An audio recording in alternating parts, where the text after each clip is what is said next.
ఓం శాంతి. మనం ఎల్లప్పుడూ ఒకే రకమైన ఏకరస స్థితిలో ఉండాలంటే మరియు విఘ్నాలని తొలగించుకోవాలంటే రెండు విషయాలను ఎప్పుడూ మన ముందు ఉంచుకోవాలి. ఒక కంటిలో ముక్తిని, మరో కంటిలో జీవన్ముక్తిని ఉంచుకున్నట్లుగా ఒకవైపు వినాశనం యొక్క నగాడాలను, మరోవైపు మన రాజ్య నజారాలను మన ముందుంచుకోవాలి. వినాశనం మరియు స్థాపన ఈ రెండు మన బుద్ధిలో ఏకకాలంలో ఉండాలి. ఎప్పుడైతే వినాశ నగాడాలను కూడా అద్భుతమైన దృశ్యాలుగా భావిస్తామో అప్పుడు ఎలాంటి విఘ్నాన్నైనా మనం చాలా సులభంగా దాటగలం. ఏకరస స్థితి అంటే ఏమిటి?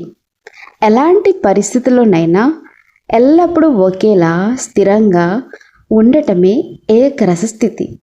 ఈ ఏకరస స్థితిని కలిగి ఉంటూ విఘ్నాలని తొలగించడానికి మనం ఆ రెండు విషయాలను బుద్ధిలో ఉంచుకోవాలి. ఏకరస స్థితి అంటే ఒకే ఒక్క పరమాత్మని స్మృతిలో అన్ని రకాల సుఖాలు, ఆనందాలను అనుభవించటం. లోకంలో ఉండే రకరకాల ఆకర్షణలు లేక రసాలలో మునిగిపోకుండా కేవలం ఆ ఒక్కరిలోనే సర్వరసాలను అనుభవించటమే దీని అర్థం. ప్రతి పరిస్థితిలోనూ సదా ఒకే విధమైన సంతోషాన్ని కలిగి ఉండాలి. అంతేకాని అనేక ఇతర లౌకిక విషయాలపై బుద్ధిని పరిగెత్తించకూడదు. నాటకాల్లో, కావ్యాల్లో 9 రకాల రసాల గురించి వర్ణన ఉంటుంది. వాటిలో కొన్ని శృంగార రసం అందం, అలంకారానికి సంబంధించింది. రౌద్ర రసం కోపానికి సంబంధించింది. కరుణ రసం దయా కరుణకు సంబంధించింది. వీరరసం శౌర్యానికి సంబంధించింది. బీభత్సవ రసం అసహ్యం దానికి సంబంధించింది. భయానక రసం భయానికి సంబంధించింది. అద్భుత రసం ఆశ్చర్యానికి సంబంధించింది. శాంత రసం ప్రశాంతతకు సంబంధించింది. హాస్య రసం నవ్వుకు సంబంధించింది. బాబా చెప్పే రసం ఏది? లౌకిక నాటకాల్లో ఉండే ఈ 9 రసాలలో ఏ ఒక్కటి కూడా బాబా చెప్పే రసం కాదు. బాబా చెప్పేది ఏకరస స్థితి అంటే ఈ లౌకిక భావాలన్నిటికీ అతీతంగా కేవలం ఒక పరమాత్మని ఆనందంలోనే లీనమై ఉండటం. కావ్యాల్లో మరియు నాటకాలలో వివరించబడిన 9 రసాలు ఏవైతే ఉన్నాయో లౌకిక జీవితానికి లేక నటనకు సంబంధించినవి. బాబా మనకు ఈ 9 రసాల గురించి చెప్పడం లేదు. ఈ 9 రసాలలో ఏ ఒక్కటి కూడా బాబా చెప్పే ఏకరస స్థితికి సదా నిలుపుకోవడానికి మరియు జీవితంలో వచ్చే విఘ్నాలను తొలగించుకోవడానికి మనం ఎల్లప్పుడూ రెండు విషయాలని బుద్ధిలో ఉంచుకోవాలి. ఎల్లప్పుడూ ఒకే రకమైన ఏకరిస్థితిలో ఉండడానికి మరియు విఘ్నాలను తొలగించుకోవడానికి రెండు విషయాలని ఎల్లప్పుడూ మన కళ్ళ ముందు ఉంచుకోవాలి. ఒకటి వినాశనం, మరొకటి స్థాపన. ఒకవైపు వినాశనం యొక్క నగాడాలు వినబడుతూ ఉంటే మరోవైపు కొత్త ప్రపంచ స్థాపన యొక్క సుందర దృశ్యాలు కనిపించాలి. వినాశనాన్ని మరియు స్థాపనను, నగాడాలను మరియు దృశ్యాలను రెండింటినీ కలిపి ఒకే సమయంలో బుద్ధిలో ఉంచుకోవాలి. ఎప్పుడైతే ఈ రెండు బుద్ధిలో ఉంటాయో అప్పుడు ఎలాంటి విఘ్నాన్నైనా మనం చాలా సులభంగా సహజంగా దాటగలుగుతాం. ఒకవైపు ఏకరస స్థితి, మరోవైపు విఘ్నాలు. కాబట్టి మన జీవితంలో స్థాపన మరియు వినాశనం అనే రెండు విషయాలను సమానంగా బుద్ధిలో ఉంచుకోవాలి. ఒకవేళ కేవలం ఒకే ఒక విషయాన్ని బుద్ధిలో ఉంచుకుంటే జీవితంలో నిర్విఘ్నంగా ఉండలేము. అది దుఃఖానికి కారణమవుతుంది. ఒక వ్యక్తి యుద్ధానికి వెళ్తున్నప్పుడు అతని బుద్ధిలో కేవలం విజయం మాత్రమే ఉంటే అది చాలా మంచి విషయమే. కానీ ఒకవేళ అక్కడ అపజయం ఎదురైతే అతను తీవ్రమైన దుఃఖానికి లోనవుతాడు. విజయం సాధించాలనే సంకల్పం, దానికి కావలసిన పరాక్రమం, విజయం గురించిన ఆలోచనలన్నీ ఉండాలి. కానీ ఒకవేళ ఓటమి ఎదురైతే ఏం చేయాలి అనే దానికి కూడా విషయాలు చాలా అవసరం. జీవితంలో ఎవరైతే ఓటమి యొక్క రుచిని చూడలేదో వారికి గెలుపు వచ్చినప్పుడు కలిగే ఆనందం కూడా అంతగా తెలియదు.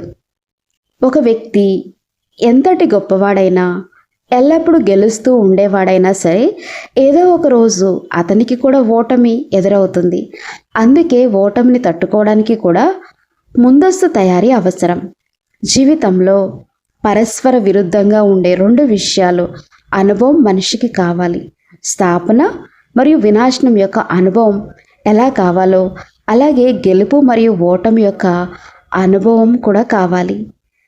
మనం పురుషార్థంలో నేను విజయీ ఆత్మను, విజయం నా జన్మసిద్ధ హక్కు, స్వయంగా భగవంతుడే నాతో ఉన్నాడు కాబట్టి నాకు ఓటమి అనేదే ఉండదు అని భావిస్తాము. కానీ ఒకవేళ ఏదైనా పరిస్థితిలో ఓటమి ఎదురైతే మనం తీవ్రంగా దుఃఖిస్తాం, నిరాశకు లోనవుతాం మరియు ధైర్యాన్ని కోల్పోతాం. ఒక రాజు యుద్ధానికి వెళ్తున్నప్పుడు అతని బుద్ధిలో ఓటమి కూడా ఎదురు కావచ్చు అనే ఆలోచన కూడా ఉంటుంది. కానీ ఏ రోజు కూడా ఆలోచన లేకపోతే రాజు బుద్ధిలోనైనా నాకు అపజయం అనేది రాదు అని అది నమ్మకం ఉండి అక్కడ ఒకవేళ ఓటమి ఎదురైతే అతడు నేరుగా డిప్రెషన్లోకి, తీవ్ర మానసిక కుంగుబాటులోకి వెళ్ళిపోతాడు. ఒకరి ఇంట్లో చిన్న పిల్లవాడు తీవ్రంగా అనారోగ్యంతో ఉన్నాడు. తల్లిదండ్రులు, డాక్టర్లు శ్రమిస్తున్నారు. అందరిలోనూ ఆ పిల్లవాడు కోలుకోవాలనే శుభభావన ఉంది. కానీ ఎవరి బుద్ధిలోనూ ఈ పిల్లవాడు శరీరాన్ని వదిలేయవచ్చు అనే ఆలోచనే ఉండదు. ఒకవేళ ఆ పిల్లవాడు అనుకోకుండా చనిపోతే అప్పుడు కలిగే దుఃఖం చాలా తీవ్రంగా ఉంటుంది. ఎందుకంటే వారు ఆ పరిస్థితిని ఊహించలేదు. జీవితంలో ఇదైనా జరగవచ్చు, అదైనా జరగవచ్చు. రెండిటికి మానసిక సిద్ధత అవసరం. భక్తి మార్గంలో ఒక మాట చెప్తారు, భగవంతుడు జీవితంలో 2 సందర్భాల్లో నవ్వుతాడట. మొదటి సందర్భం, ఇద్దరు అన్నదమ్ములు భూమిని పంచుకుంటూ మధ్యలో ఒక గీత గీసి ఇవాల్టి నుండి ఈ భూమి నీది, ఆ భూమి నాది అని చెప్పుకున్నప్పుడు అప్పుడు భగవంతుడు చూసి నవ్వుకుంటాడు. ఎందుకంటే ఈ భూమి అంతా నాది, వీరు నాది నీది అని కొట్టుకుంటున్నారని ఆయనకు అనిపిస్తుంది. రెండవ సందర్భం, ఒక రోగి తీవ్ర అనారోగ్యంతో బాధపడుతున్నప్పుడు డాక్టర్ ఆ రోగి బంధువులతో మీరేమీ చింతించకండి, ఈయన నేను ఎలాగైనా నయం చేసి తీరుతాను, కాపాడుతాను అని అంటాడు. అప్పుడు భగవంతుడు ఇతని యొక్క ఆయుష్ ముగిసింది, నేను ఇతన్ని తిరిగి తీసుకుని వెళ్ళాలని అనుకుంటున్నాను, కానీ నువ్వేమో నయం చేసేస్తావని చెప్తున్నావు అని నవ్వుకుంటాడు. జీవితం అనేది ఒక యుద్ధం, ద్వంద్వం, సమరం మరియు నిరంతర సంఘర్షణ. ఇక్కడ పరస్పర విరుద్ధమైన విషయాలు పక్కపక్కనే ఉంటాయి. కాబట్టి ఈ రెండింటిని తట్టుకోవడానికి మనసుకి ముందస్తు తయారీ చాలా అవసరం. జీవిత రణరంగంలో మొదటి ద్వంద్వం గెలుపు మరియు ఓటమి. ఇవి 2 జీవితంలో సంభవిస్తాయి. రెండవది జననం మరియు మరణం. మనకు నచ్చిన వారు, మనకు ప్రియమైన వారు ఎల్లప్పుడూ జీవించే ఉండాలని కోరుకుంటాం. కానీ వారు శరీరాన్ని వదిలిపెట్టే సమయం ఆసన్నమై ఉండవచ్చు. వారు బతకాలని మనం కోరుకోవడం అనేది కేవలం మనలో ఉన్న మోహం యొక్క వ్యక్తీకరణ మాత్రమే. అది నిజమైన శుభభావన కాదు. అక్కడ మన మోహం మాట్లాడుతుంది, కానీ ప్రకృతి నియమం లేక విధి వారు చనిపోవాలని నిర్దేశిస్తుంది. మనం మనకున్న మోహాన్ని వారిపై ఆపాదిస్తాము. దానికి జ్ఞానోచితమైన మంచి పేర్లు కూడా పెడతాము. ఎందుకంటే సమాజంలో మనల్ని ఎవరు ఏమీ అనకూడదని, కానీ మనం అనుకున్నట్లుగా జరగనప్పుడు తీవ్రమైన దుఃఖం కలుగుతుంది. ఆ దుఃఖాన్ని మనం పైకి దాచిపెడుతూ ఇదంతా డ్రామా అనే పదాలని వాడుతూ ఉంటాం. కానీ వాస్తవానికి ఆ దుఃఖం లోపల అలాగే ఉండిపోతుంది. మనం ఏదైనా ఒక ప్రదేశానికి వెళ్ళినప్పుడు అక్కడ మనకు ఎంతో గౌరవం దక్కుతుంది. ప్రతి చోట గౌరవం లభిస్తూ ఉంటే మనిషికి ఆ గౌరవాన్ని అందుకోవడం ఒక అలవాటుగా మారిపోతుంది. కానీ ఒకరోజు అకస్మాత్తుగా ఎక్కడైనా అవమానం ఎదురైతే దాన్ని తట్టుకోవడానికి మన దగ్గర ఎలాంటి ముందస్తు తయారీ ఉండదు. గౌరవాన్ని అందుకోవడానికి ఎటువంటి ప్రత్యేక తయారీ అవసరం లేదు, ఎందుకంటే అది మనకు అలవాటైన విషయమే. కానీ అవమానాన్ని భరించే అలవాటు మనకు చాలా తక్కువగా ఉంటుంది. అవమానం ఎదురైనప్పుడు ఏం చేస్తాం? ఒకవేళ అకస్మాత్తుగా తీవ్రమైన అవమానం జరిగితే మనం ఏం చేస్తాం అని అక్కడ ఉన్నటువంటి ఆశీష్ బాయిని అడిగారు. అకస్మాత్తుగా అవమానం జరిగితే ఏం చేస్తారు అని. ఆ అవమానాన్ని మనం అప్పటికప్పుడు మింగేసినట్లు నటించినా, అంటే ఏమీ ఎరగనట్టు ఉన్నా నటించినా, అది మన నరాల్లో రక్తంలో చాలా కాలం పాటు ప్రవహిస్తూనే ఉంటుంది. మనకి గౌరవం పొందాలనే కోరిక ఎంత ఎక్కువగా ఉంటే అవమానం జరుగుతుందేమో అనే భయం కూడా అంతే ఎక్కువగా ఉంటుంది. ఇవి రెండు ఒకదానితో ఒకటి నేరుగా అనుపాతంలో ఉంటాయి. ఎవరికైతే గౌరవం కావాలనే కోరిక తీవ్రంగా ఉంటుందో వారికి అవమానం జరిగినప్పుడు కలిగే దుఃఖం లేక అవమానం పట్ల ఉండే భయం కూడా అంతే తీవ్రంగా ఉంటుంది. ఒకవేళ అటువంటి వారికి అవమానం జరిగితే వారు వెంటనే పగ లేక ప్రతీకారం తీర్చుకోవాలని చూస్తారు. మనిషిలో అహంకారం ఎంత ఎక్కువగా ఉంటే అతనికి అవమానం జరిగినట్లు అనిపించే భావన కూడా అంతే ఎక్కువగా ఉంటుంది. ద్రౌపది వస్త్రాభరణం జరిగిన తర్వాత యుధిష్ఠిరుడు అంటే ధర్మరాజు మరియు ద్రౌపది మధ్య ఒక సంభాషణ జరుగుతుంది. ధర్మరాజు ద్రౌపదిని ఇలా అడుగుతాడు, నువ్వు దుర్యోధనుణ్ణి ఆ విధంగా అనడం నిజమేనా? ద్రౌపది అవును అన్నాను, గుడ్డివాడి కొడుకు గుడ్డివాడే అన్నాను అని చెప్తుంది. అప్పుడు ధర్మరాజు, నువ్వు అలా అని ఉండకూడదు, ఎందుకంటే దుర్యోధనుడు అటువంటి అవమానాలు అంత తేలిగ్గా మర్చిపోయే వ్యక్తి కాదు. మనల్ని ఎవరైనా అలా అని ఉంటే, అంటే పాండవులు మర్చిపోయి ఉండేవాళ్ళం, కానీ దుర్యోధనుడి వ్యక్తిత్వం అటువంటిది కాదు, దీని పరిణామాలు చాలా భయంకరంగా ఉంటాయి అని అంటాడు. మహాభారత యుద్ధాన్ని గల 10 ముఖ్య కారణాలను తీసుకుంటే అందులో ద్రౌపది చేసిన ఆ అవమానం కూడా ఒక కారణం. అయితే కొన్ని ఇతర సిద్ధాంతాల ప్రకారం ద్రౌపది అసలు ఆ మాట అనలేదని, అది తర్వాత చేర్చబడిందని కూడా చెప్తారు. జీవితంలో మనకి గౌరవం ఎలాగో దక్కుతుంది, కానీ అవమానం కూడా జరగవచ్చు అనే విషయాన్ని ఎప్పుడు బుద్ధిలో ఉంచుకోవాలి. ఒకవేళ అవమానం జరిగితే మన స్థితి చలించకుండా ఎలా ఉండాలి అనే దానికి ఒక ప్లానింగ్ మరియు ముందస్తు తయారీ ఉండాలి. అక్కడ మళ్ళీ అన్నయ్య ప్రశ్న అడిగారు, ఒకవేళ అవమానం జరిగితే మీరు ఎలాంటి ప్లానింగ్ చేసుకుంటారు? అకస్మాత్తుగా అవమానం జరిగిపోతే ఆ సమయంలో ఏం ప్లాన్ చేస్తారు? అవమానం జరిగిన తక్షణమే మనసుకు కావలసిన ప్లానింగ్ ఏమిటంటే ఆ అవమానాన్ని తట్టుకునే లేకే సహించే శక్తిని కలిగి ఉండటం మరియు అవమానాన్ని తట్టుకోవాలి. ఎదుటి వ్యక్తి అంటున్న మాటలు కరెక్టా కాదా అని మనల్ని మనం ప్రశ్నించుకోవాలి. సభ మధ్యలో అవమానం జరిగితే, ఒకవేళ ఎవరైనా అందరి ముందు సభ మధ్యలోనే మనల్ని తీవ్రంగా అవమానిస్తే అప్పుడేం చేస్తారు?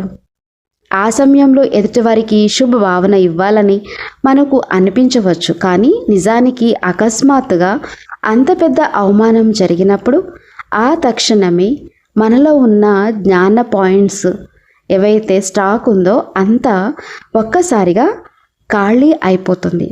మనసుని ప్రశాంతంగా ఉంచుకోవడం ఎప్పుడు ఉండాలి? అవమానించే వ్యక్తి తన సంస్కారాల ప్రకారం ఆ పని చేస్తున్నాడు, కానీ ఆ సమయంలో మనం మాత్రం లోపల ప్రశాంతంగా ఉండాలి. ఇంకేం చేయవచ్చు?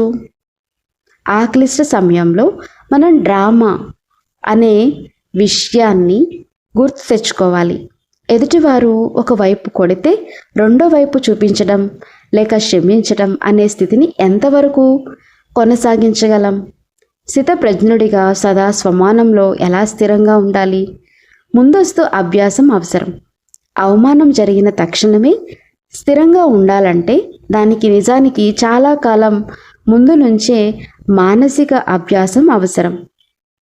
ఒక వ్యక్తి సుదీర్ఘకాలంగా లోపల ఎలాంటి ఆలోచనలు చేశాడో, ఎలాంటి సాధన చేశాడో ఆ సమయంలో అతని మనసు అలాగే ప్రవర్తిస్తుంది.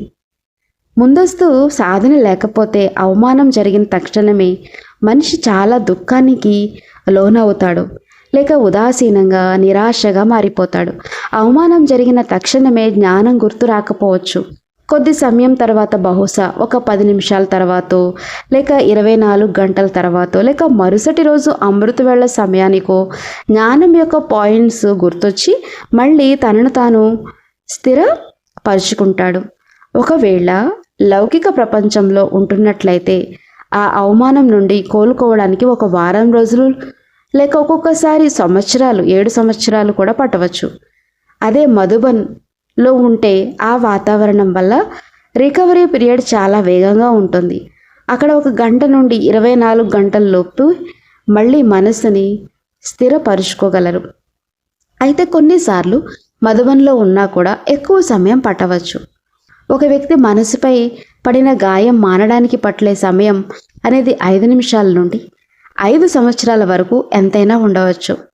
జ్ఞాన పాయింట్లు ఎందుకు పనిచేయవు? అకస్మాత్తుగా అవమానం జరిగిన ఆ తక్షణమే జ్ఞానం యొక్క పాయింట్లని గుర్తు చేసుకుని మనసుని స్థిరపరచడం కొంచెం కష్టం. ఎందుకంటే ఆ సమయంలో మనకున్న జ్ఞానశక్తి లేక పాయింట్లు బలహీనంగా అయిపోతాయి.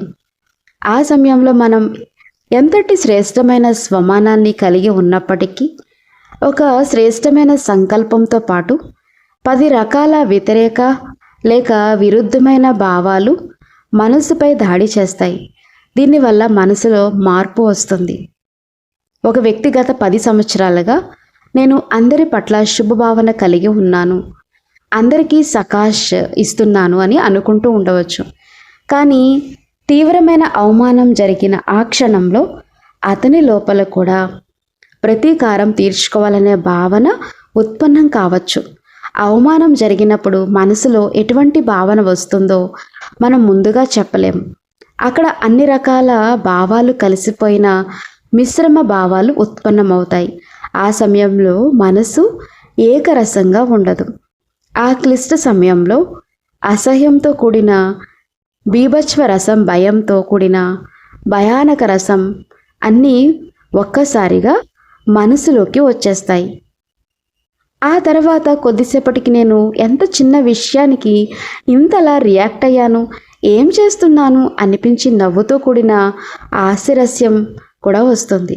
కొద్ది సమయం పాటు తనను తాను చూసి జాలిపడే కరుణారసం, ఎదుటి వ్యక్తిపై కోపం లేక ద్వేషం, అలాగే తనను తాను సమర్థించుకోవాలనే వీరరసం లేక స్వమానం యొక్క సంకల్పాలు అన్నీ ఒక మిశ్రమ రసం లాగా వచ్చేస్తాయి, ఒక మిక్స్ జ్యూస్ లాగా.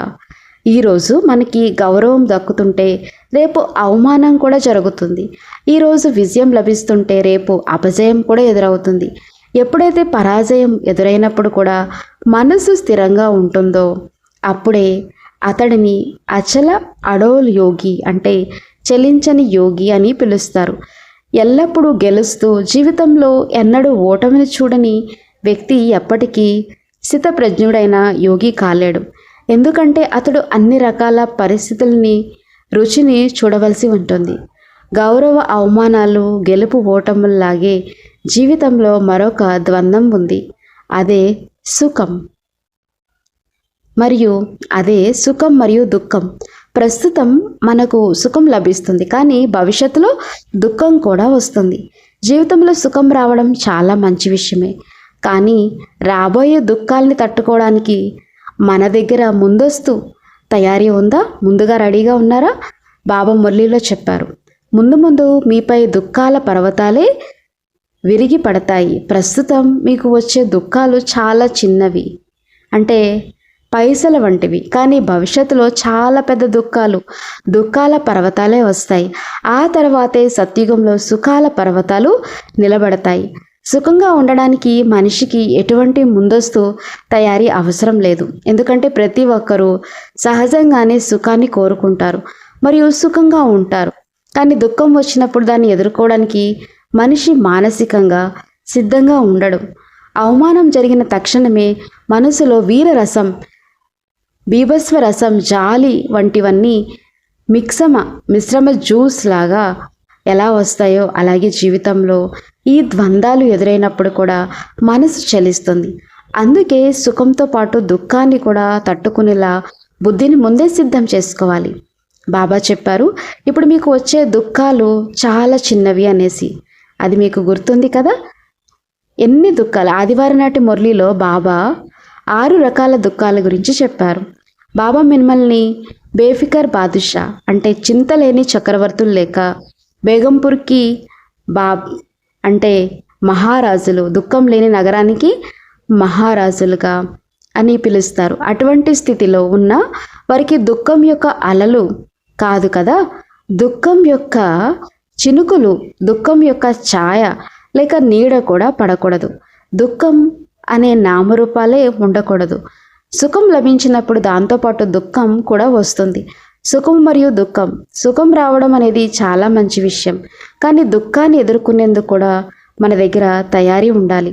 బాబా చెప్పారు, ఇంకా ముందు ముందు దుఃఖాల పర్వతాలు విరిగి పడతాయి. ఇప్పుడు మీరు అనుభవిస్తున్న దుఃఖాలు కేవలం పైసలతో సమానమైన చిన్న చిన్న దుఃఖాలు. ఇవి అసలు దుఃఖాలే కావు. భవిష్యత్తులో చాలా పెద్ద పెద్ద దుఃఖాలు వస్తాయి. దుఃఖాల కొండలు విరిగి పడతాయి. ఆ తర్వాతే సత్యుగంలో సుఖాల పర్వతాలు నిలబడతాయి. సుఖం కోసం మనం ఎలాంటి ప్రత్యేక తయారీ చేయవలసిన అవసరం లేదు. ఎందుకంటే మనిషి సహజంగానే సుఖాన్ని కోరుకుంటాడు మరియు తనంతట తానుగా సుఖంగానే ఉంటాడు. కానీ దుఃఖం వచ్చినప్పుడు దాన్ని తట్టుకునేందుకు అతని దగ్గర ఎలాంటి సిద్ధత ఉండదు. ఒకవేళ దుఃఖం వస్తే అది ఎలా వస్తుంది? ఆ దుఃఖపు అలలు ఎలా వస్తాయి? ఇవన్నీ కూడా మీకు గుర్తుందా? మురళీలో చెప్పాడు కదా బాబా, మళ్ళీ ఇంతకుముందు చెప్పుకున్నాం. ఒకవేళ మీరు ఈ సరిహద్దు దాటి బయటికి వెళ్తే, ఈ లోకం నుండి ఆ లోకంలోకి అడుగు పెడితే అప్పుడు దుఃఖం వస్తుంది. ఇక్కడైతే అంతా సుఖమే ఉంది, అంటే మధువన్. అక్కడ సుఖాల శయ్య ఉంది, కానీ బయట ముళ్ళు ఉన్నాయి, దుఃఖాలు వస్తాయి. 6 రకాల దుఃఖాలు. అన్నిటికంటే మొదటిది శరీరానికి సంబంధించింది. శరీరానికి ఏదైనా అనారోగ్యం లేక వ్యాధి వస్తుంది. మనలో ఎవరైనా మనకు వ్యాధి రావాలని కోరుకుంటామా? ఎవరు కోరుకోరు, కానీ అది అకస్మాత్తుగా వస్తుంది. ఉదాహరణకు అకస్మాత్తుగా క్యాన్సర్ రావచ్చు. ఎక్స్రే తీయించమన్నప్పుడు రిపోర్ట్లో ఒక మచ్చ కనిపిస్తుంది. అకస్మాత్తుగా ఎక్స్రే రిపోర్ట్లో మెటాస్టాసిస్ అంటే వ్యాధి ఇతర భాగాలకు వ్యాపించడం కనిపిస్తుంది. అసలు అది మొదట ఎక్కడ ప్రారంభమైందో తెలియదు. ఇక అప్పటి నుండి దాన్ని వెతకడం, దానికి సంబంధించిన టెస్టులు, పరీక్షలు, ఇలా ఒకదాని తర్వాత ఒకటి ఎన్నో రకాల పరీక్షలు చేస్తూ ఉంటారు. కొత్త కొత్త ఆసుపత్రులకి, ప్రదేశాలకి తిరగవలసి వస్తుంది. మనసులో ఒక రకమైన అనిశ్చిత ఆందోళన నెలకొంటుంది. నిశ్చయమైతే ఉంటుంది, ఇదంతా బాబానే చేయిస్తున్నారని, ఇదొక కర్మల హిసాబ్ కితాబ్ అని, డ్రామా అని అంతా తెలుసు. కానీ పరీక్షలు మాత్రం జరుగుతూనే ఉంటాయి. 1 నెల రోజులు వరకు పరిశోధన సాగుతూనే ఉంటుంది. అయినా ఎక్కడ ఉందో అసలు తెలియదు. ఇందులో దుఃఖం ఉంది కదా. ఇలాంటి స్థితిలో కూడా ఎవరైతే కదలకుండా ఉంటారో వారే నిజమైన యోగి. లేక అకస్మాత్తుగా శరీరానికి ఏదైనా ఎముక విరగడం అవ్వచ్చు. మనం సేవలు ఎంతో చేయాలని అనుకుంటాం, కానీ మీరు ముందుకు వెళ్ళే బదులు 1.5 నెలల పాటు బెడ్ పైనే అలానే కూర్చోవాల్సి వస్తుంది. అప్పుడు ఏం చేస్తారు? లేక ఒకవేళ క్యాన్సర్ వచ్చినా ఏమైనా మళ్ళీ 2 సంవత్సరాల తర్వాత అది తిరగబెట్టి రివర్స్లో వస్తే అప్పుడు ఏం చేస్తారు? మనిషి ఇతరుల అనారోగ్యానికి చాలా సహజంగానే స్వీకరిస్తాడు. కానీ తన సొంత విషయానికి వచ్చేసరికి లేక తన సొంత అనారోగ్యాన్ని అంగీకరించగలుగుతాడా? కానీ ఇతరుల విషయానికి వచ్చేసరికి ఎవరైతే తన సొంత వాళ్ళు, నా వాళ్ళు అనుకుంటారో వారికి కనుక ఏదైనా జరిగితే తమ సొంత మనుషులని తమ కళ్ళ ముందే మరణించడాన్ని చూడటం మనిషికి చాలా కష్టంగా అనిపిస్తుంది. దానికి సంబంధించిన తయారీ అతని దగ్గర అసలు ఉండదు. మిలనం యొక్క అనుభవం చాలా ఎక్కువగా ఉంటుంది, కానీ విడిపోవడం, బాధ యొక్క అనుభవం తక్కువగా ఉంటుంది. కానీ విడిపోక తప్పదు. మీరందరూ ఇదే మార్గంలో నడవాల్సి ఉంటుంది. ఇక్కడ ఈ 2 విషయాలు ఉన్నాయి. కాబట్టి మొదటి శరీరం యొక్క దుఃఖం, రెండవది సంకల్పం, మనసులోని వ్యర్థ సంకల్పాల అలజడి వల్ల కలిగే దుఃఖపు అలలు. వ్యర్థ సంకల్పాలు, వేలాది వ్యర్థ సంకల్పాలు వస్తాయి. ఎలాంటి కారణం ఉండదు, అంతా బాగుంటుంది. దుఃఖానికి ఏ కారణం ఉండదు. ఎవరు మనకి దుఃఖాన్ని ఇవ్వరు, ఆందోళనను కూడా కలిగించరు. అంతా బాగుంటుంది. ఇంట్లో అంతా బాగుంటుంది. సేవా కేంద్రంలో కూడా అంతా బాగుంటుంది. ఎలాంటి అనారోగ్యం కూడా ఉండదు. శరీరం ఆరోగ్యంగానే ఉంటుంది. కానీ వ్యర్థ సంకల్పాలు మాత్రం దయ్యంలాగా వెనకాలే కూర్చుని వెంబడుతూనే ఉంటాయి. అవి అసలు వదిలిపెట్టవు. కారణం ఏమిటంటే మనం అందరికీ మంచి చేస్తున్నాము, అందరూ మనతో బాగానే ఉన్నారు, మనం ఇతరులతో బాగానే ఉంటున్నాం, అన్ని సంబంధ సంపర్కాలు చాలా చాలా బాగున్నాయి. కానీ జ్ఞాన చింతన లేదు. ఇది ఒక నేరం మరియు దానికి లభించే శిక్ష ఈ వ్యర్థ సంకల్పాలు. జ్ఞానం యొక్క శ్రేష్టమైన చింతన లేదు. భగవంతుడు మనకి ఇంతటి పెద్ద ఖజానాన్ని ఇచ్చాడు, కానీ మనం దాంతో ఏమీ చేయడం లేదు. అలాంటప్పుడు శిక్ష అయితే తప్పకుండా లభిస్తుంది కదా. కాబట్టి దుఃఖం అయితే వస్తుంది, దుఃఖపు నీడ అయితే పడుతుంది. దుఃఖం అనే రాక్షసుడు మధ్య మధ్యలో వస్తూనే ఉంటాడు. అంతా బాగుంది, మనం సేవలు బాగా చేస్తున్నాం, అన్నిటికంటే ఉత్తమంగా ఉంది, ఎవరికి మనపై ఎలాంటి ఫిర్యాదులు లేవు, మనకు ఎవరిపైన ఎలాంటి ఫిర్యాదులు లేవు, ఆఫీసులో కూడా అంతా బాగుంది. కానీ ఆత్మ గనుక భోగ విలాసాలలో మునిగిపోయి ఉంటే, భోగ మరియు విలాసాలతో కూడిన జీవితం గడుపుతూ ఉంటే, ఎక్కడైతే తపస్సు లేదా సాధన లేదో, వైరాగ్యం లేదో, మరియు పేరు గౌరవాల యొక్క కామనలో మునిగిపోయి ఉంటుందో, ఈ పరివారంలో కూడా అలా జరిగితే వ్యర్థమవుతుంది మరియు అది దుఃఖాన్ని ఇస్తుంది. మూడవ దుఃఖం ధనం. ధనం యొక్క కొరత మరియు అది లభించకపోవడం. సూక్ష్మ ధనం ఎవరి దగ్గర అయితే ఉంటుందో వారి వద్దకు స్థూల ధనం దానంతటదే స్వతహాగా వస్తుంది. ఎవరి దగ్గర అయితే కేవలం స్థూల ధనం ఉండి సూక్ష్మధనం ఉండదో ఆ వినాశీ ధనమే వారికి దుఃఖానికి కారణమవుతుంది. ఎందుకంటే ఎంత సంపాదించినా అది తక్కువగానే అనిపిస్తుంది, ఎంత లభించినా అందులో తృప్తి ఉండదు, సంతోషం ఉండదు. ఆ ధనమే దుఃఖాన్ని ఇస్తుంది. ధనం యొక్క స్వభావం చాలా విచిత్రమైంది. అది ఇంకా కావాలని కోరుకుంటుంది, ఒక చోట స్థిరంగా ఆగదు. అది కూడా ఒక దుఃఖాన్నే, చెప్పాలంటే అది కూడా ఒక దుఃఖమే. అందుకోసం స్థూల ధనాన్ని కాదు, సూక్ష్మ ధనాన్ని పెంచుకోండి. ఎవరి దగ్గర అయితే సూక్ష్మధనం ఉంటుందో అన్నిటికంటే పెద్ద ధనం ఏది అన్నది, సంపద ఏది? జ్ఞానమే. జ్ఞానమే ఈ ప్రపంచంలో అన్నిటికంటే పెద్ద ధనం. ఈ ధనం ఎవరి దగ్గర అయితే ఉంటుందో వారి వద్దకు మిగిలిన అన్ని రకాల ధనాలు నడుచుకుంటూ వస్తాయి. ఎవరి దగ్గర అయితే జ్ఞానధనం ఉండదో ధనవంతుడు తన జ్ఞాన సభ నుండి అవమానించి బయటకు పంపించేసినప్పుడు చాణక్యుడు ఏమంటాడో తెలుసా? ఈ బ్రాహ్మణుని ఇక్కడి నుండి బయటికి నెట్టేయండి అని అన్నప్పుడు చాణక్యుడు అంటాడు, ధనానంద, నా ధనమే నా జ్ఞానం. నేను కనుక తలుచుకుంటే నన్ను పోషించే పాలించే ఎంతోమంది రాజుల్ని నేను స్వయంగా నిర్మించగలను. నేను ఎవరి రక్తం కోసం ఆశపడడం లేదు. నన్ను పోషించే రాజుని నేనే స్వయంగా తయారు చేసుకుంటాను. ఉపాధ్యాయుడు సామాన్యుడు కాడు. ప్రళయం మరియు వినాశనం ఆయన ఒడిలోనే ఆడుకుంటాయి. స్థాపన మరియు వినాశనం ఆయన ఒడిలోనే ఆడుకుంటాయి. కాబట్టి మూడవ దుఃఖం ధనం లభించకపోవడం. నాలుగవది సంబంధ సంపర్కాల వల్ల ఉత్పన్నమయ్యే దుఃఖం. సంబంధ సంపర్కాలను మనం ఎలా ముడివేసి ఉంచామంటే దానివల్ల దుఃఖం కలగడం ఖాయం. ఎందుకంటే అందులో అంతగా లగావ్, మమకారం, ఆసక్తి, అంతగా ఆసక్తి, నాది అనే భావన ఉన్నాయి. నా వాడైన ఈ వ్యక్తి బాగుపడితే చాలు, మిగతా వారికి ఏమైనా నాకు సంబంధం లేదు, ఇతని జీవితం సెటిల్ అయితే చాలు అనుకుంటారు. ఎక్కడైతే నాది అనే భావన ఉంటుందో, ఎక్కడైతే మమకారం ఉంటుందో, మరియు ఎక్కడైతే అసహించే, ద్వేషించే విరక్తి ఉంటాయో అలాంటి సంబంధాల్లో తప్పకుండా దుఃఖమే కలుగుతుంది. ఒకవేళ ఆ సంబంధికులందరూ జ్ఞాన మార్గంలో నడుస్తున్నప్పటికీ మహాబుద్ధుని వద్దకి, ఒక చిన్న ఎగ్జాంపుల్, మహాబుద్ధుని వద్దకి ఒక శిష్యుడు వస్తాడు. ఒక రాజు దీక్ష తీసుకోవడానికి వస్తాడు. ఆ ఆశ్రమంలో ఆ రాజు తన కోసం ఒక చిన్న విడిగా ఉండే ఆశ్రమాన్ని నిర్మించుకుంటాడు. అంటే నివసించడానికి వచ్చినప్పుడు అతని దగ్గర డబ్బు చాలా ఎక్కువగా ఉంటుంది. సన్యాసం అయితే తీసుకున్నాడు, కానీ అటువైపు ఆస్తిపాస్తులు ఉన్నాయి కదా, అందుకని తన కుటీరాన్ని ఎంతో అందంగా అలంకరించుకుంటాడు. అతనికి 2 సేవకులు కూడా ఉంటారు. సన్యాసంలో కూడా బ్రాహ్మణ సేవకులు.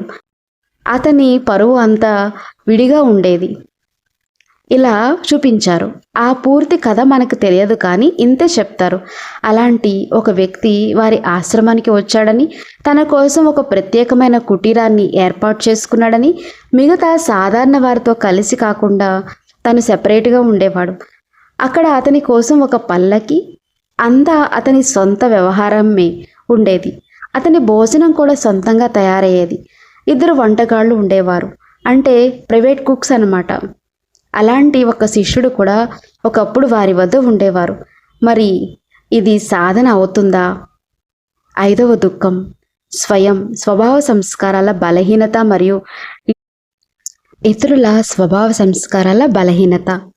అంతా బాగానే ఉంటుంది, కానీ లోపల ఏదైతే లోపం ఉందో, ఒక సంస్కారం ఉందో, మరి ఒక అలవాటు ఉందో, అది భక్తి మార్గానికి సంబంధించినది కావచ్చు, లేక పాత జీవితానికి సంబంధించింది కావచ్చు. అన్ని రకాల సాధనాలు తపస్సులు చేసిన తర్వాత కూడా జ్ఞాన మార్గంలో నడుస్తున్నప్పటికీ అది ఇప్పటికీ లోపల అలానే ఉండిపోతే అది దుఃఖానికి కారణం అవుతుంది. దుఃఖం అక్కడి నుండే జన్మిస్తుంది. ఎందుకంటే దానిపై మనం పని చేయలేదు, దాని గురించి ఆలోచించలేదు, దాని గురించి చింతన చేయలేదు, దాని గురించి ఎవరితోనూ చర్చించలేదు, దాని గురించి ఎవరి సలహా తీసుకోనూ లేదు, అడగలేదు. ఈ వికారం నుండి, ఈ అలవాటు నుండి నేను ఎలా ముక్తుణ్ణి అవ్వాలి అని. కానీ పైకి మాత్రం తపస్సులు చేస్తూ ఉంటారు, మురళీలు రాస్తూ ఉంటారు. ఎన్నో మురళీలు, డైరీలు నిండిపోయి ఉంటాయి. మనం రాయడం కంటే ఎక్కువగా ఇతరులకి పంపడం చేస్తూ ఉంటాం. ఎంత రాస్తున్నామో అంతకంటే ఎక్కువగా ఫార్వర్డ్ చేస్తున్నాం. కానీ సంస్కారాలు మాత్రం లోపల అలాగే యథాతథంగా ఉన్నాయి. అదే తీవ్రత, అదే ఫోర్స్, అదే పవర్ ఏవైతే పూర్వం ఉండేవో ఇప్పుడు కూడా అదే శక్తితో అవి బయటకు వస్తాయి. అకస్మాత్తుగా వస్తాయి, కానీ ఎప్పుడు వస్తాయి, అది ఎప్పుడు వస్తుందో చెప్పలేము. ఏ సమయంలోనైనా రావచ్చు. మరియు అది ఎలా వస్తుంది అంటే సమాధి నుండి దయ్యం వచ్చినట్లు, ఎలా వస్తుందంటే గర్భం నుండి శిశువు వచ్చినట్లు అకస్మాత్తుగా వచ్చి అంతటిని నాశనం చేసి మళ్ళీ వెనక్కి వెళ్ళిపోతుంది, మళ్ళీ మాయమైపోతుంది. సునామీ లాగా వస్తుంది, వచ్చింది అంతా నాశనం చేస్తుంది, ఆ తర్వాత మళ్ళీ సెటిల్ అయిపోతుంది. ఆ తర్వాత ఏం మిగులుతుంది? పశ్చాత్తాపం, నిరాశ, దుఃఖం, ఫ్రస్ట్రేషన్. ఇది అసలు ఎలా వచ్చింది, ఇది ఎప్పుడో ఖతం అయిపోయింది కదా అనే ఆలోచన మిగులుతుంది. కానీ మనం అలా ఆలోచిస్తున్నప్పుడు అది అక్కడ ఉండదు. ఎందుకంటే అది ఇప్పుడు కిందకి అణగారిపోయింది. ఇక్కడ నుండి అది ఇప్పుడు అస్సలు కనిపించదు. అంతా చాలా బాగున్నట్టు అనిపిస్తుంది, అంతా మంచి జరుగుతూ ఉంటుంది. కానీ అంతా బాగుపడినప్పుడే మనం ఆలోచించాల్సి ఉంటుంది. అదే లోపల కూర్చుని ఉందని, ఒకవేళ తదుపరిసారి అది కనుక వస్తే ఏం చేయాలి అని దీని గురించి చింతన చేయవలసిన సమయం ఇదే. ఎందుకంటే తుఫాను అయితే వస్తుంది, తుఫాను ఎప్పుడు వస్తుందో తెలియదు, కానీ రావడం మాత్రం ఖాయం. మరియు అదే ఉగ్రతతో, అదే తీవ్రతతో, అదే ఇంటెన్సిటీతో, లేక అంతకంటే ఎక్కువ తీవ్రతతో వస్తుంది. మరియు అది ఎలా వస్తుందంటే మనిషిని కింద పడేసి వెళ్ళిపోతుంది. మరియు అతనికి అసలు అర్థం కాదు, ఇది ఎలా జరిగింది, నా ద్వారా ఎలా జరిగింది, ఇప్పటి వరకు అంతా బాగానే సాగుతుంది కదా, మనలాంటి బాల బ్రహ్మచారి ఇంకెవ్వరూ లేరు అనుకుంటారు. మరి అలాంటిది ఆ బ్రహ్మచర్యం ఎక్కడి నుండి వ్యక్తమైంది? 5వ దుఃఖం అది. ఇక 6వ దుఃఖం వాయుమండలం, వాతావరణం వల్ల కలిగే దుఃఖం. వాతావరణం వల్ల కూడా దుఃఖం కలుగుతుందా? ఉదాహరణకి వాయుమండలంలో ఇతరులు దుఃఖిస్తూ ఉంటారు. వారి దుఃఖం యొక్క వైబ్రేషన్స్ ఎంత శక్తివంతంగా ఉంటాయంటే ఆ యొక్క పరిధిలోకి, ఆ వాతావరణంలోకి వెళ్ళిన తర్వాత మనం దాని నుండి తప్పించుకోలేం. మనం ఇక్కడేమో అతీంద్రియ సుఖంలో ఊగుతూ ఉంటాం, కానీ ఎప్పుడైతే ఆ ఆత్మల సంపర్కంలోకి వెళ్తామో, వెళ్ళడంతోటే వారి కన్నీళ్లు తుడవడానికి వెళ్తాం. కానీ చివరికి స్వయంగా వారితో పాటు మనం కూడా దుఃఖిస్తూ ఉంటాం. డాక్టర్ గారు వెళ్ళడమేమో రోగికి చికిత్స చేయడానికి వెళ్తారు, కానీ ఆ ఇంటి వాతావరణం అంతా దుఃఖభరితంగా ఉండేసరికి ఆ విషయాలన్నీ మర్చిపోయి స్వయంగా ఆయనే కూర్చుని ఏడవడం మొదలు పెడతాడు.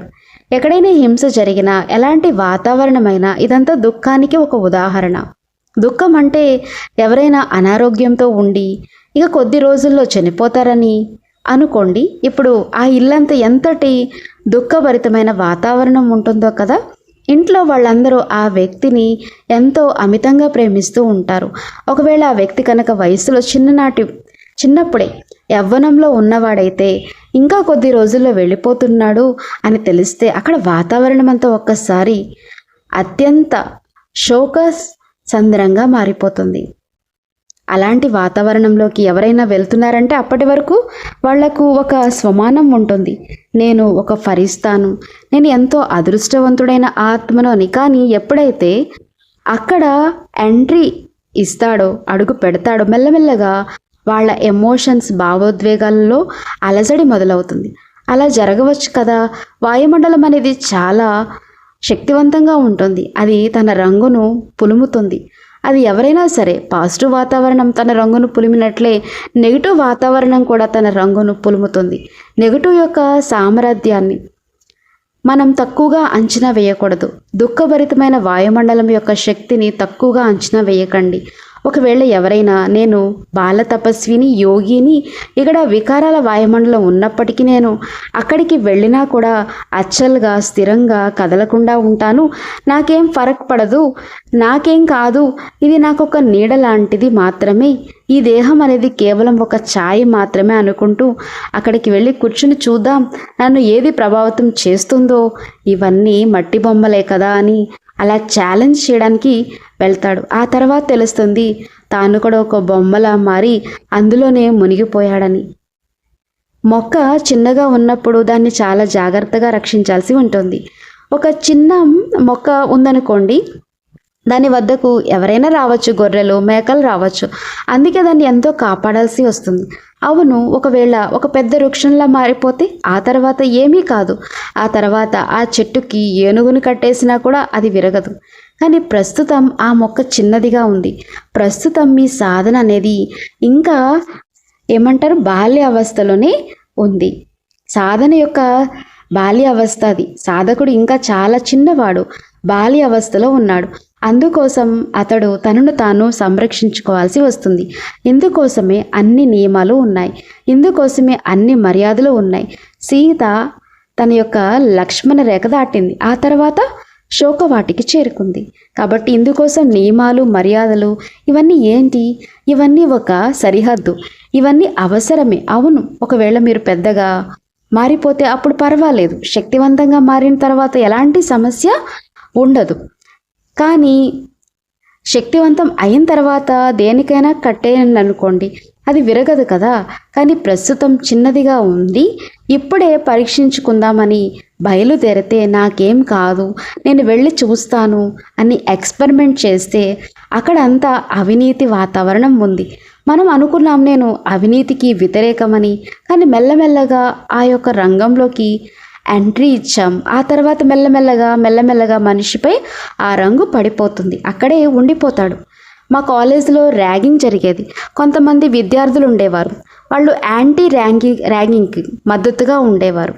కానీ ఆ తర్వాత కాలంలో వాళ్ళే అందరికంటే పెద్ద ర్యాగింగ్ చేసేటువంటి ర్యాగర్స్గా మారిపోయారు. అందరికంటే ఎక్కువగా ర్యాగింగ్ వాళ్ళే తీసుకునేవారు. ఆ యాంటీ ర్యాగింగ్ కమిటీ ఏదైతే ఏర్పడిందో అందులో ఉన్నవాళ్లే అందరికంటే ప్రమాదకరమైన వ్యక్తులుగా మారిపోయారు. అంటే అక్కడికి వెళ్ళిన తర్వాత ఆ రంగు వాళ్ళకి అంటుకుంటుంది. ఎవరైతే మొదటి సంవత్సరంలో ర్యాగింగ్ జరుగుతుందో వాళ్ళు అప్పుడు అనుకుంటారు మాతో జరిగినట్లు ఇతరులతో, జూనియర్స్కి అలా జరగనివ్వద్దు అని.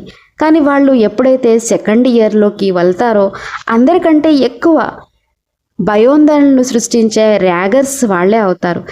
ఎవరికైతే అందరికంటే ఎక్కువ ర్యాగింగ్ జరుగుతుందో వాళ్ళే అలా తయారవుతారు. కాబట్టి ఇవన్నీ కూడా దుఃఖాలే. బాబా ఆదివారం మురళిలో లెక్కించిన ఆ 6 రకాల దుఃఖాలు ఇవే. వీటికంటే పైన ఉన్నవాళ్ళు ఎవరు? దుఃఖం లేని నగర మహారాజులు. ఏంటి, నిజంగా అలా ఉన్నారా? ఒకవేళ అలా లేకపోతే వాళ్ళు దుఃఖపు నగర మహారాజులు అవుతారు. గంపూర్ తెలుసు కదా, సరిగ్గా దాని పక్కనే ఉంటుంది, అడ్రస్ కూడా అదే. కాబట్టి ఈ రెండిటికి తయారీ సిద్ధం కావాలి. ఒక ఓటమికి సిద్ధపడాలి, గెలుపుకి సిద్ధపడాలి, సుఖానికి సిద్ధపడాలి, దుఃఖానికి సిద్ధపడాలి, చలికి సిద్ధపడాలి, ఎండకు సిద్ధపడాలి, గౌరవానికి సిద్ధపడాలి, అవమానానికి సిద్ధపడాలి, నిందకు సిద్ధపడాలి, స్తుతికి ప్రశంసకు సిద్ధపడాలి. కేవలం ప్రశంసలు పొందే అలవాటు చేసుకున్నాం. స్తుతి స్తుతి స్తుతి, ప్రశంస ప్రశంస ప్రశంస అని. కానీ అకస్మాత్తుగా ఒకరోజు నింద జరిగితే దాన్ని తట్టుకునే తయారీ మన దగ్గర ఉండదు. అన్నిటికీ తయారీ కావాలి. దానివల్లే మనిషి శక్తివంతంగా తయారవుతారు. ఇంకా ఇలాంటి వ్యతిరేక జంటలు చాలా ఉన్నాయి. జాబితా చాలా పెద్దదే ఉంది. దయచేసి ఇంకొకటి లేక రెండు చెప్పండి. హాని, లాస్ అండ్ ప్రాఫిట్ గురించి ఆలోచించనే లేదు. చాలా పెద్ద బిజినెస్ ప్రారంభించి ఉంచారు, కానీ అకస్మాత్తుగా భారీ నష్టం వచ్చేసింది. దాంతో తీవ్ర దుఃఖం కలిగి ఫ్రస్ట్రేషన్ మరియు డిప్రెషన్లోకి మనిషి వెళ్ళిపోతాడు. ఆ తర్వాత అసలు బయటికే రాడు. 6 నెలలు వరకు ఏ పని చేయాలన్న కోరిక కూడా ఉండదు. ఎందుకంటే నష్టం జరిగింది కదా. ఇక్కడికి వస్తూ ఉంటారు, మా వద్దకు పేషెంట్లు వస్తూ ఉంటారు. హోటల్ ప్రారంభించారు, కానీ అందులో ఎంత నష్టం వచ్చిందంటే సంపద అంతా పోయింది. అప్పటి నుండి డిప్రెషన్ నడుస్తుంది. ఆ బిజినెస్ నష్టం జరిగిన ఆ మధ్యకాలంలో మాతాజీ గారు శరీరం వదిలేశారు. దాంతో ఇంకా ఎక్కువ దుఃఖం కలిగింది. సరిగా అదే సమయంలో కొడుకు కాలేజ్ సీటు ఉండేది, కానీ అడ్మిషన్ దొరకలేదు. అదే సమయంలో కూతురు ఇంటర్వ్యూ ఉండేది, కానీ ఇంటర్వ్యూలో ఆమె ఫెయిల్ అయిపోయింది. జీవితం అంతా సులభం కాదు. అందులో చాలా విషయాలు ఉన్నాయి. ట్విస్టులు, టర్నులు మరియు పొరలు ఉన్నాయి. మన చేతనలో, మన మనసులో అసంఖ్యాకమైన పొరలు ఉన్నాయి. ఒక వ్యక్తి నేను సుఖంగానే ఉన్నాను అని ఎప్పుడూ ఖచ్చితంగా చెప్పలేడు. ఎందుకంటే ఆ సుఖం అనేది ఆర్టిఫిషియల్. ఆ సుఖం అనేది కేవలం అపరితలంలో ఉండేది. సబ్కాన్షియస్, సూపర్ఫిషియల్, పైపైనే ఉంటుంది. కానీ లోతులైన అంతర్గతలో, డీప్ డెప్త్ లోపల దుఃఖం దాగి ఉంది. మనం చేయాల్సిన పని చాలా ఉంది, మరియు ఆ చేయాల్సిన పని లోపల చేయాలి, బయట కాదు. ఎన్ని పొరలు ఉన్నాయి. ఒక మనసు ఉంటే దానికి 100 పొరలు ఉంటాయి. ఈ పై పొరలో మాత్రమే అతడు సుఖంగా ఉన్నాడు, కానీ మిగిలిన 99 పొరలలో లోపల ఏదో ఒకటి జరుగుతూనే ఉంది. ఆ విషయం అతనికి కనీసం తెలియడం కూడా లేదు. ఎందుకంటే అతడు కేవలం పైపైన మాత్రమే జీవిస్తున్నాడు. కింద ఏం జరుగుతుందో అతనికి అస్సలు సమాచారం లేదు. మనసు, సబ్కాన్షియస్ మైండ్ గురించి ఎవరికైతే అవగాహన ఉందో వారు కూడా దీని గురించి అంతే ప్రభావితం అవుతారు. ఎవరికైతే అవగాహన లేదో వారు కూడా అంతే ప్రభావితం అవుతారు. ఎవరికైతే అవగాహన లేదో వారు అంతే ప్రభావితం అవుతారు. ఇద్దరు వ్యక్తులు కూడా దీని లోపల ఏముందో దాని ద్వారా సమానంగానే ప్రభావితం అవుతారు. కాబట్టి ప్రతి విషయానికి సిద్ధంగా ఉండాలి. మనం ఇక్కడ నుండి ఎక్కడికైనా వెళ్తున్నామంటే మనం అనుకున్న చోటుకి ఖచ్చితంగా చేరుకుంటాము అని ఏమీ లేదు, ఏమైనా జరగవచ్చు అనే దానికి కూడా సిద్ధత ఉంచుకోవాలి. ట్రైన్ కావచ్చు, ఫ్లైట్ కావచ్చు, బస్ కావచ్చు, ఏదైనా కావచ్చు. ఆ నెగిటివ్ పరిస్థితిని కూడా తయారీగా ఉండాలి. చేరుకుంటే మంచిదే, అది పాజిటివ్ సంకల్పం, చాలా మంచిది. కానీ ఆ నెగిటివ్ విషయాన్ని కూడా మనం ఏం చేయాలంట, సిద్ధత అవసరం. ఎందుకంటే నెగిటివ్ పరిస్థితి అకస్మాత్తుగా ఎదురైనప్పుడు మనిషి పూర్తిగా కదిలిపోతాడు. ఆ సమయంలో అక్కడ జ్ఞానము, యోగము ఏం పనిచేయవు. అక్కడ అంతా ఫెయిల్ అయిపోతుంది. కాబట్టి పెద్ద పెద్ద సంకల్పాలైనా సరే శక్తివంతంగా మారిపోతాయి. ఇందుకోసమే ఏకర స్థితి అంటే బాబా ఏం చెప్పారు, ఎప్పుడు ఒకే రకమైన స్థితి ఉండాలి మరియు విఘ్నాలను కూడా తొలగించుకోవాలి. అంటే ఇందుకోసం ఎల్లప్పుడు 2 విషయాలను ఉంచుకోవాలి. ఎల్లప్పుడు 2 విషయాలు ఎదురుగా ఉండాలి, పాజిటివ్ మరియు నెగటివ్. ఒక నల్లని టోపీ మరియు రెండోది పసుపు రంగులో టోపీ. పసుపు రంగు టోపీ అంటే పాజిటివ్, నలుపు అంటే నెగిటివ్. ఈ 2 విషయాలు కావాలి. నెగిటివ్ అంటే డిఫికల్టీ, ఏవేవో అన్ని సమస్యలు ఏమున్నాయి, విఘ్నాలు ఏమున్నాయి, దుఃఖాలు ఏమైనా రావచ్చు, ఏమున్నాయి, అలాంటి సంఘర్షణలు ఎదురవ్వచ్చు. ఆ విషయాలన్నీ కూడా బుద్ధిలో ఉండాలి. పాజిటివ్ అయితే ఉండడం చాలా మంచి విషయమే, కానీ నెగిటివ్ గురించి జ్ఞానం కూడా ఉండాలి. మనం ఏ పని అయితే చేయబోతున్నాము దానికి సంబంధించిన సమాచారం తెలిసి ఉండాలి. ఈ పనిని మనకంటే ముందు 10 మంది చేశారు, ఆ 10కి 10 మంది ఫెయిల్ అయ్యారు అనే విషయం ఒకవేళ మనకి ముందే తెలియకపోతే ఆ తర్వాత మనం కూడా ఫెయిల్ అయితే మనకి దుఃఖం చాలా ఎక్కువగా ఉంటుంది. ఎందుకంటే మనం ముందుగా ఆ సమాచారాన్ని సేకరించలేదు, సమాచార టోపీ ధరించలేదు, ఇలాంటివి జరుగుతాయి అని ముందే తెలుసుకోలేదు. మనం ఏ పని చేయబోతున్నామో అందులో ఇలాంటి ఇబ్బందులు ఉన్నాయి, లేక ఎక్కడికైనా వెళ్తున్నప్పుడు అక్కడ వాతావరణం అకస్మాత్తుగా మారిపోవచ్చు, ఆ తర్వాత నడుచుకుంటూ వెళ్ళాల్సి రావచ్చు. ఇలాంటి అన్ని నెగటివ్ అంశాల గురించిన ముందు ప్రణాళిక, అవకాశాలు, ఇబ్బందులు మన బుద్ధిలో ఉండాలి. ఇందుకోసమే 6 ఆలోచనల విధానాలు ఉన్నాయి. ఇది కూడా ఆలోచించండి, అది కూడా ఆలోచించండి, అన్నీ ఆలోచించి ఉంచుకోండి అని చెప్తున్నారు. అంతేకాని మిమ్మల్ని నెగిటివ్గా మారిపోమని అనడం లేదు, నెగిటివ్ అవ్వడం గురించి ఇక్కడ చెప్పడం లేదు. ప్రిపరేషన్, ఛాలెంజెస్కి ప్రిపేర్ కండి, ఛాలెంజెస్ కోసం ప్రిపేర్ అవ్వండి. ఎందుకంటే చాలా జరుగుతూనే ఉంటుంది. మనం ఇక్కడ ఒక ప్రదర్శన చేస్తున్నాం, కానీ అక్కడ ఇలా జరగవచ్చు, అక్కడ ప్రజలు ఏదైనా అల్లరి లేక గొడవ చేయవచ్చు, ఎలాంటి పరిస్థితులనే రావచ్చు. ఆ విషయాలు కూడా బుద్ధిలో ఉంచుకోవాలి. ఒకవేళ వాళ్ళు అలా చేసినా చేయకపోయినా చాలా మంచిది. ఒకవేళ వాళ్ళు అలా చేస్తే అప్పుడు మనం తీసుకోవలసిన చర్యలు ఏమిటి, 1 2 3 అని ముందే ప్లాన్ చేసుకోవాలి. ఇందుకోసం ఏం చెప్పారు, ఎల్లప్పుడూ 2 విషయాలు, ఆప్షన్ ఏ, ఆప్షన్ బి. విదేశాలు ఇది చాలా ఎక్కువగా నడుస్తుంది. Option B, what is the option B, ప్రయత్నం ఏంటి, రెండవ ప్రయత్నం ఏమిటి. ఈరోజు చెప్పాను కదా, హాస్పిటల్లో ఒక విదేశీ మహిళ అడ్మిట్ అయ్యి ఉంది. ఆమె ఒక పుస్తకం చదువుతుంది, దాని పేరు ఆప్షన్ బి. నేను అడిగాను ఇది ఏం పుస్తకము అని. అప్పుడు ఆ పుస్తకం ఆమె చెప్పింది, ఒక విదేశీ రచయిత్రి ఈ పుస్తకాన్ని రాశారని. అందులో ఏం చెప్పారంటే ఆ రచయిత్రి భర్త అకస్మాత్తుగా శరీరం వదిలేశారు, అసలు అనుకోలేదు, ఇప్పుడు పిల్లలు ఉన్నారు. ఆమె ఒక్కసారిగా చాలా షాక్ గురైంది. చాలా షాక్తో, దుఃఖంలో, ఉదాసీనతలోకి, డిప్రెషన్లో మునిగిపోయింది. ఏం చేయాలో ఆమెకి అస్సలు అర్థం కాలేదు. మైండ్ అంతా బ్లాక్ అయిపోయింది, స్టాప్ అయిపోయింది. ఎందుకంటే అది అంతటి భయంకరమైన షాక్. అప్పుడు ఆమె ఆలోచించింది, ఇక నా జీవితంలో నేనేం చేయాలి, ఆత్మహత్య తప్ప నాకు వేరే మార్గం కనిపించడం లేదు అని పరిస్థితి వెతుక్కుంది.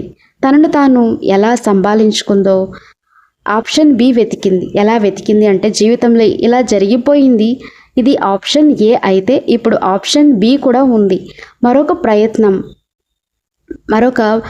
ప్రయత్నం చేద్దాము అని తెలుసుకుంది. ఆ పుస్తకం రాసిన రచయిత్రి ప్రయత్నం ఫేస్బుక్కి చాలా పెద్ద టాప్ CEO, ఫేస్బుక్ ఏదైతే ఉందో ఇప్పుడు ఆమె దానికి CEOగా ఉన్నారు. ఆమె తనను తాను ఎలా సంభాళించుకుంది, ఎలా స్థిరంగా ఉంచుకుంది అనేది ఈ పుస్తకం.